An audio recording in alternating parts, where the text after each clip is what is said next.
সেদিন চলে গেছিলাম জুডিওতে পুজোর কিছু শপিং করার জন্য, আর পুজোতে নতুন কী কী কালেকশন এসেছে সেটাই তোমাদের সাথে শেয়ার করার জন্য। তো ঢুকেই তো সবার ফার্স্টে আমি গেছিলাম ওয়েস্টার্ন কালেকশন দেখতে, কিন্তু এখানে সবই প্রচণ্ড ক্যাজুয়াল ছিল, মানে এগুলো পুজোতে পরার মতো তো একদমই না। আর আমি গেছিলাম চিনার পার্কের ব্রাঞ্চে, তো ওখানে এখনও অবধি পুজোর কালেকশন আমি বলবো আসেনি, মানে ইন্ডিয়ান ওয়ার্সের কিছু কিছু ভালো কালেকশন এসেছে, আর ওগুলো অ্যাকচুয়াল পুজো কালেকশন, ওটা তোমরা ভিডিওতে দেখতে পাবে। তো এই যে জুতোগুলো তোমরা দেখছো, এখানে একটু অফ হোয়াইট আর ব্রাউন কালারের মধ্যে যে শুটা রয়েছে ওটা আমার ভীষণ পছন্দ হয়েছে, বাট আমার সাইজে অ্যাভেলেবেল ছিল না বলে আমি নিতে পারিনি। বাট নেক্সট টাইম গেলে যদি আমি আমার সাইজে পাই আমি তো অবশ্যই নেব। যাই হোক, তারপর তোমাদের সাথে শেয়ার করলাম কিছু কুর্তিজের কালেকশন, ইন্ডো ওয়েস্টার্ন কট সেটসের কালেকশন, এগুলো কিন্তু বেশ ভালো ছিল, আর এগুলো অ্যাকচুয়াল পুজো কালেকশন।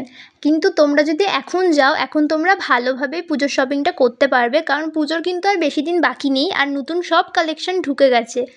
এই ভিডিওটা আমি 1 সপ্তাহ আগে বানিয়েছিলাম, আমার যেহেতু থার্ড সেমের এক্সাম চলছে সেই কারণে আমি এতদিন আপলোড করতে পারিনি।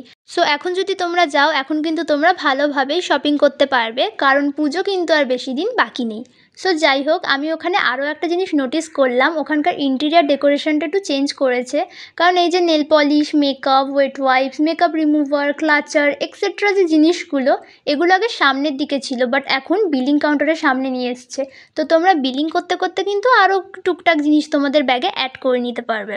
যাই হোক, ওই দিনকে তো প্রচণ্ড বৃষ্টি পড়ছিল, তাই বেরিয়েই গেছিলাম আমরা কেষ্টপুরে চা খেতে, আর আমরা প্রত্যেক দিন এখান থেকেই চা খাই, মানে প্রত্যেক দিন না, বাট যেদিন যেদিন যাই এখান থেকেই চা খাই। সো আজকের ভিডিওটা এত পর্যন্তই। ওকে, বাই।